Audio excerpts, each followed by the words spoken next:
আসসালামু আলাইকুম। কোরআনের বাংলা অর্থ হইতে পড়া হইতেছে তৃতীয় রুকু। ২১ হে মানব সমাজ, তোমরা তোমাদের পালনকর্তার ইবাদত করো, যিনি তোমাদের এবং তোমাদের পূর্ববর্তীদের সৃষ্টি করেছেন। আশা করা যায় তোমরা পরহেজগারি অর্জন করতে পারবে। ভাই, যে পবিত্র সত্তা তোমাদের জন্য ভূমিকে বিছানা এবং আকাশকে ছাদ স্বরূপ স্থাপন করে দিয়েছেন, আর আকাশ থেকে পানি বর্ষণ করে তোমাদের জন্য ফল ফসল উৎপাদন করেছেন তোমাদের খাদ্য হিসাবে। অতএব অন্য কাউকে তোমরা আল্লাহর সমকক্ষ স্থির করো না। বস্তুত এইসব তোমরা জানো। এই এতদা সত্ত্বেও যদি তোমাদের কোনো সন্দেহ থাকে যা আমি আমার বান্দার প্রতি অবতীর্ণ করিয়াছি, তাহলে এর মধ্যে একটি সূরা রচনা করে নিয়ে আসো।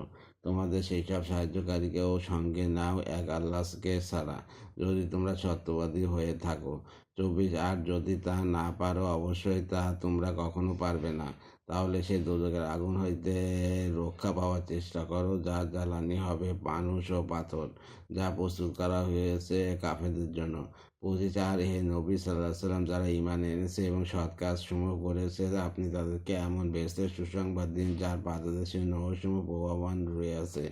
যখনই তারা খাবার হিসাবে কোনো ফল প্রাপ্ত হবে, তখনই তারা বলবে, এই তো অবিকল সেই ফলই যা আমরা ইতিপূর্বে লাভ করেছিলাম।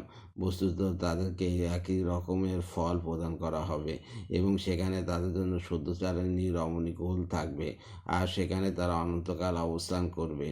২৬ আল্লাহ পাক নিঃসন্দেহে মশা ও তজুজ বস্তুর উপমা পেশ করতে লজ্জাবোধ করেন না।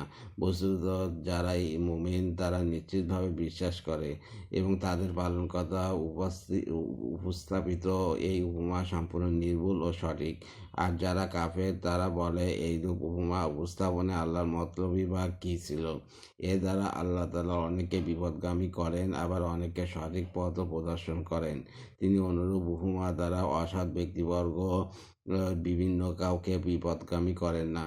২৭ বিপথগামী ওরাই যারা আল্লাহর সঙ্গে অঙ্গীকারবদ্ধ হওয়ার পর তা ভঙ্গ করে এবং আল্লাহ পাক তা অবিচ্ছিন্ন রাখতে নির্দেশ দিয়েছেন তা ছিন্ন করে আর অশান্তি সৃষ্টি করে। পৃথিবীর বুকে ওরা যথাযথই ক্ষতিগ্রস্ত। ২৮ কেমন করে তোমরা আল্লাহর ব্যাপারে কুফরি অবলম্বন করছো, অথচ তোমরা ছিলে নিষ্পাপ।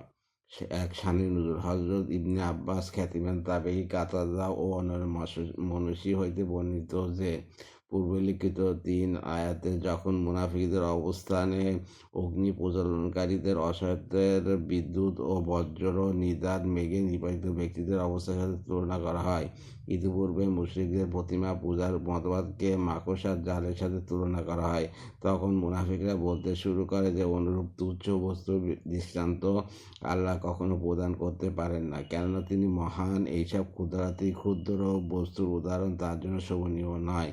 তদুপরি এগুলোর দ্বারা তার উদ্দেশ্য কি, এই পরিপ্রেক্ষিতে উল্লেখিত আয়াত ২টি অবতীর্ণ হয়।